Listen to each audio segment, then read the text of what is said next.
Good. Mr. Masemola, you will remember that you have appeared previously as alone in the matter. The prosecutor now requested, and it is granted, that you now been joined as accused number 17 in the other case, case number 16/212 of 26. You understand, sir? Sorry? Good. Thank you. Yes, thank you, Worship. The statement also served accused number 1 with 2-175 on the 25th of March 2026, and that's in respect to accused number 8, Medicaid 24 Charlie District, PTY LTD, and accused number 9, Luxor Africa Black. What do you say to the nation, especially those who support you, who say you shouldn't be in the dock with the rest of the accused? Well, I didn't bring myself in, so I unfortunately don't know also what is happening. And probably somebody somewhere knows what is happening. What kind of a toll has this taken on you? I mean, you are suspended. I imagine you would rather be out fighting crime. Well, I can't say much more than that. So, yeah. It's one of those things. I think there is more to it. I don't know what it is, but surely there is more to just the rule of law.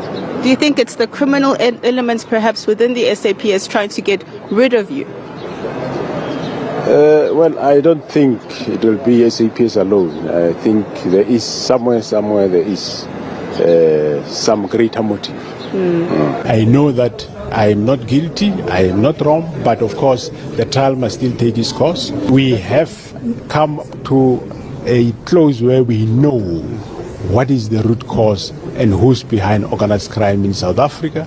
Hi everyone, welcome back to the Controversial Podcast. In today's episode, we'll be talking about General Fanny Masemola. He briefly appeared today in court, and I must just say that I'm very disappointed in the IDEC. I'm very disappointed in Winnie Mandela late, because we are where we are today because of her. I'm talking about Miss Andrew Johnson. It's so sad that General Fanny Masemola is being treated like this. I'm just mad.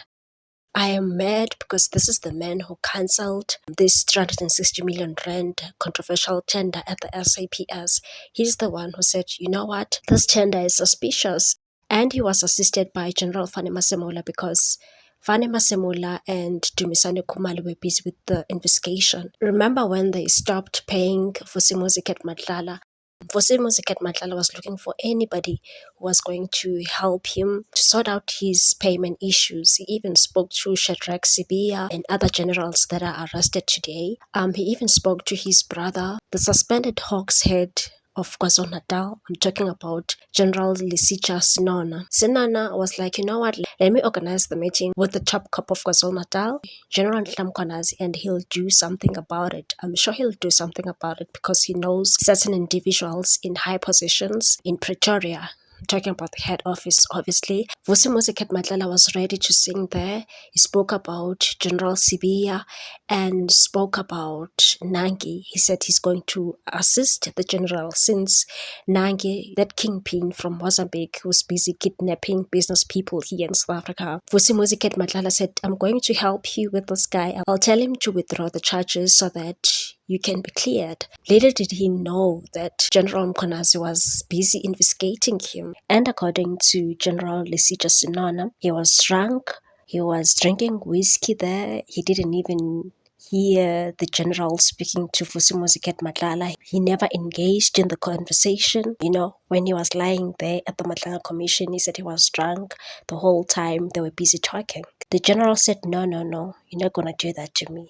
I think a few months later, Vusimuzi Matlala was arrested because the PKTT was busy investigating him. The political killings task team was actually helping those people from Gauteng.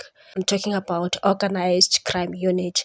They were helping them. That is why Vusimuzi Matlala was arrested. We should be thanking General Nhlamkhwanazi and Fanny Masemola. It is so sad that they are humiliating Fanny Masemola. And today, General Fani Masemola was added as accused number 17 in this 360 million rand Medicare 24 tender. So you can see that they have a certain agenda. They want to humiliate Fani Masemola.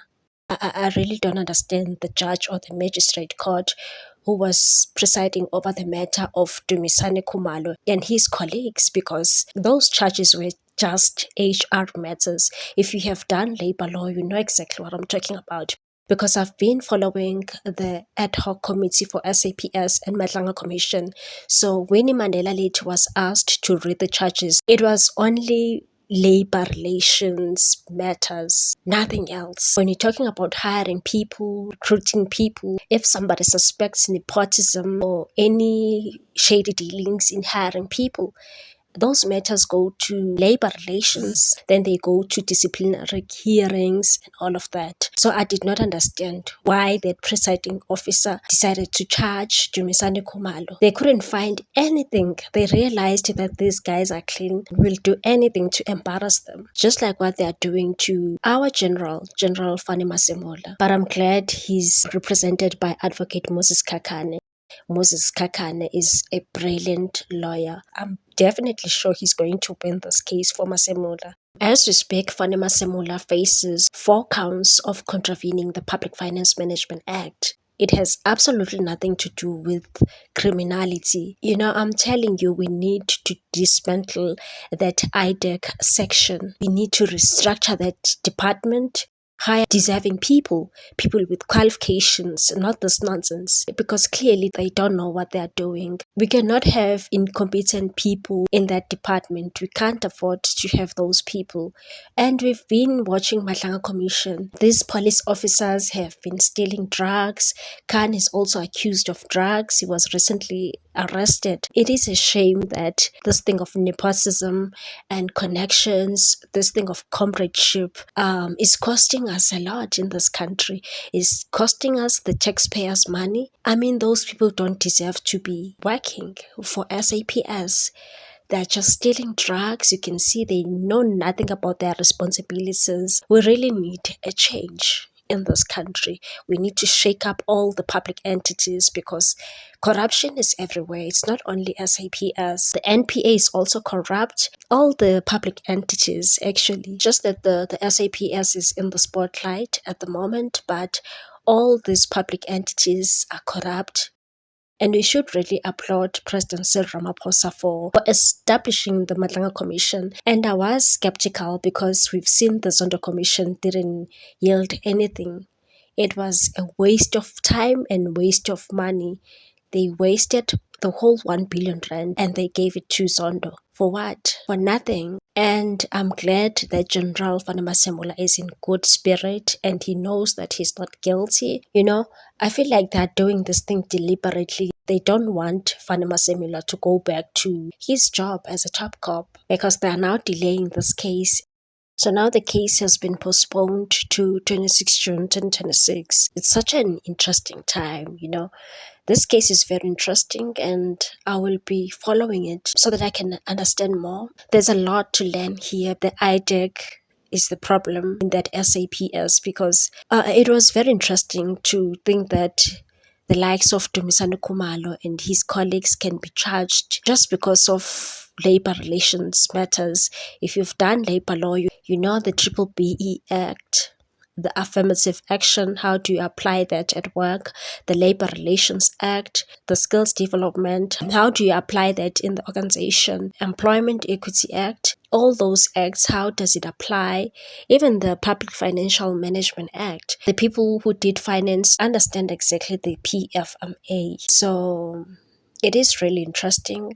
I'll be watching this case and I don't like how they are treating General Fani Masemola. It's a shame. Winnie Mandela Late should be ashamed. Share your views on this one. Please like, comment, share, and subscribe. See you on the next episode.